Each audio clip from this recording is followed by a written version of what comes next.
रानो चिड़िया और गोरी कवि वो दोनों दाना लेने जा रही थी। वो थोड़ी ही आगे जाती हैं कि मौसम खराब हो जाता है और वो एक जगह बैठ जाती हैं। गौरी बहन, मेरी बात सुने, मौसम काफी खराब हो चुका है। हमें अब घर को चलना चाहिए। चलो अब घर को चले, नहीं तो बारिश शुरू हो जाएगी। अरे कुछ नहीं होता, कुछ नहीं होता। आ जाओ, मैं तुम्हें अपने साथ लेकर जाती हूँ और वहाँ से तुम्हें दाना लेकर देती हूँ। आ जाओ मेरे साथ, नहीं होती बारिश आज। रानो चिड़िया गोरी कवि की बात मान लेती है और गोरी कवि के साथ जाने लगती है। थोड़ा ही आगे जाते हैं कि जंगल में तो बहुत तेज बारिश शुरू हो जाती है। गोरी कवि और रानो चिड़िया को एक दरख्त के नीचे बैठना पड़ता है कि तभी रानो चिड़िया बोलती है, ये लो, हो गई ना बारिश। मैं कह भी रही थी कि हमें घर को चलना चाहिए, लेकिन गौरी आप मेरी मानती ही कहाँ हो। आप बारिश में बैठी रहो।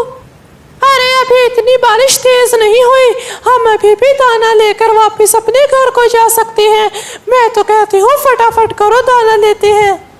ओहो गौरी कवि, आप ही मानने वाली नहीं हो। चलो चलो जल्दी करो, बारिश काफी तेज है। हम जल्दी से दाना ले लेते हैं और फिर उसके बाद घर जाएंगे। गोरी कवि और रानो चिड़िया वो दोनों आंधी की वजह से उड़ नहीं पा रहे थे कि आंधी के झोंके से गोरी कवि नीचे जमीन पर गिर जाती है। रानो चिड़िया वो फटाफट गोरी को देखने के लिए जाती है और गोरी से कहती है जाकर, अरे गौरी बहन, ज्यादा चोट तो नहीं ना आई आपको? उड़ सकती हो ना? मेरी बात सुन रही हो? गौरी उठो। रानो, मेरे पंख में चोट आई है, वो काफी दर्द हो रहा है। हाँ, मुझे तुम्हारी बात मान लेनी चाहिए थी और घर जाना चाहिए था। मैं भी तुम्हें यही कह रही थी गौरी कि घर को चलते हैं, लेकिन तुम मेरी बात कहाँ मानती हो। अब मेरे पेट पर बैठ जाओ, तुम्हें मैं ले चलती हूँ। रानो चिड़िया गोरी कवि को अपनी पीठ पर बिठा लेती है और उसको घर लेकर जाती है। गोरी का पति कालू और रानो चिड़िया का पति गोलू चिड़ा वो अपने घर में बैठे थे। रानो को गए हुए काफी टाइम हो गया था कि उसकी बेटी पिंकी अपने पापा से कहती है, पापा मामा अभी तक नहीं आई, पता नहीं कहाँ होंगी। आप जाकर मामा को देखें, वो सुबह से गई हैं। और बारिश इतनी तेज हो रही है, मुझे तो रानो की फिक्र हो रही है, पता नहीं कहाँ होगी। और कालू की बीवी गोरी भी तो उसके साथ है। मुझे कालू कौवे के पास जाना चाहिए। गोलू चिड़ा कालू कवि के पास जाता है और उसके घर जाकर उसे कहता है, अरे मेरी बात सुनो, रानो चिड़िया और तुम्हारी बेबी गोरी वो सुबह से गई है इतनी बारिश में दाना लेने। अरे भाई, फिक्र तो मुझे भी बहुत हो रही है। गोलू वो दोनों सुबह से नहीं आई, मैं तो भाई ढूंढने जा रहा हूँ। तुम मेरे साथ चलोगे? अरे हाँ भाई, मैं भी चलूँगा। मेरी भी तो आखिरकार वो बीवी है, मुझे भी जाना चाहिए उसे ढूंढने, कहीं किसी मुसीबत में ना फंस गई हो। जल्दी चलो भाई। कालू कौवा और गोलू चिड़ा अपनी बीवियों को ढूंढने के लिए अपने घर से बाहर निकलते हैं, जबकि रानो चिड़िया गोरी कवि को लिए हुए एक जंगल में घूम रही थी। रानो चिड़िया काफी थक जाती है क्योंकि उसके पंख गीले हो चुके थे और वो सिर्फ खुद ही उड़ सकती थी। अरे गौरी बहन, मेरे पंख भीग चुके हैं, मैं सिर्फ खुद उड़ सकती हूँ। मैं ऐसा करती हूँ कि यहाँ आसपास कोई घर ढूंढती हूँ ताकि वो हमारी मदद कर सके। रानो जल्दी जाओ, मेरे पंख की दर्द बहुत ज्यादा बढ़ चुकी है। इससे पहले कि कोई बड़ा मसला हो, तुम जाकर किसी को ढूंढ कर लाओ। फिक्र मत करे, मैं जल्दी आ जाऊंगी। मैं फटाफट जाती हूँ और देखती हूँ कि आसपास कोई घर हो और उससे मदद मांगती हूँ। रानो चिड़िया आसपास कोई घर ढूंढने के लिए बाहर निकलती है और जंगल में घूमने लगती है। रानो चिड़िया तालाब के ऊपर से होते हुए गुजरती है और घरों को देख रही थी, वहाँ कोई घर नहीं था। आखिरकार रानो चिड़िया को एक दरख्त पर घर मिल जाता है, वो उसमें जाती है। अरे चिड़िया, क्या हुआ? तुम तो अपने जंगल की नहीं लगती, कहाँ से आई हो? बताओ कुछ। आप मेरे साथ चले, मेरे साथ जो कवि आई थी उसका पंख टूट गया है, उसकी मदद करनी है। आप मेरे साथ चले, वो बहुत ज्यादा दर्द में है।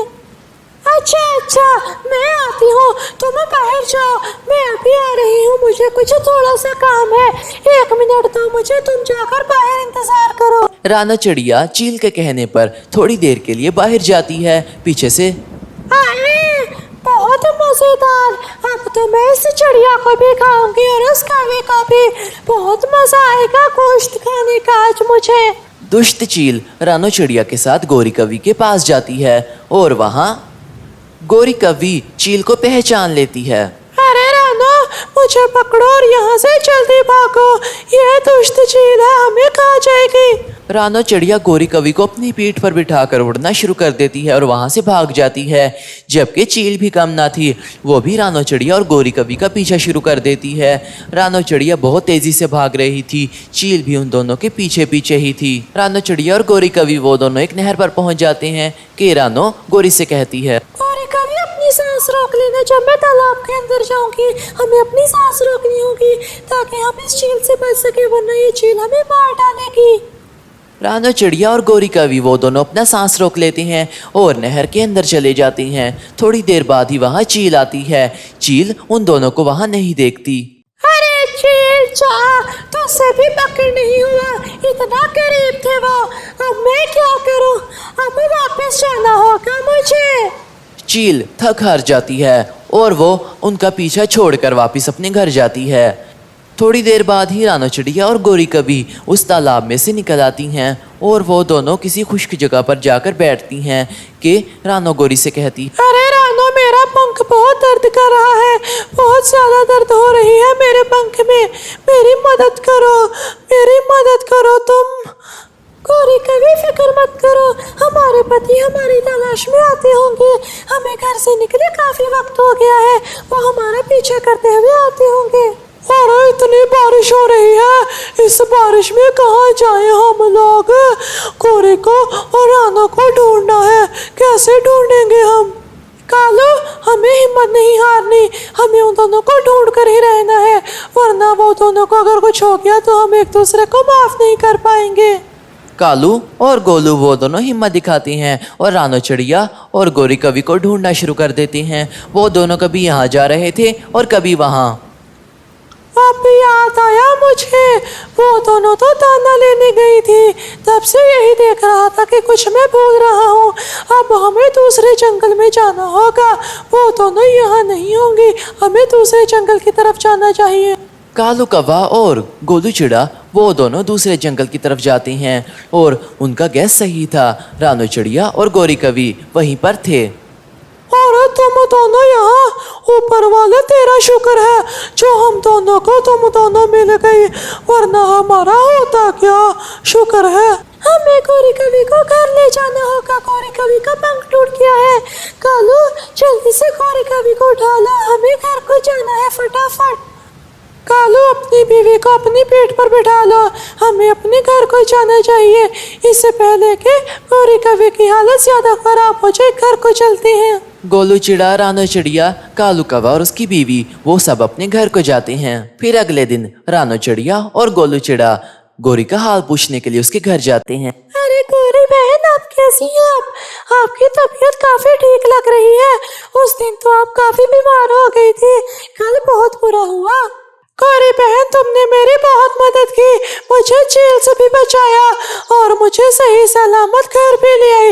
मैं तुम्हारा एहसान जिंदगी भर नहीं चुका सकती। सही कहा रानो, मैं तुम्हारा एहसान नहीं चुका सकता। तुमने मेरी बीवी की जान भी बचाई, वो भी एक बार नहीं, दो बार जेल से भी बचाई। गौरी बहन की मदद मेरे ऊपर वाले खुदा ने की है, जो इस पूरी दुनिया का मालिक है, उसी ने गौरी कवि की मदद की और गौरी यहाँ जिंदा बैठी है। जी हाँ, गौरी कवि की मदद तो ऊपर वाले खुदा ने की थी, क्योंकि रानो चिड़िया तो मदद करने का एक जरिया था जिसको खुदा ने ही हुक्म दिया था।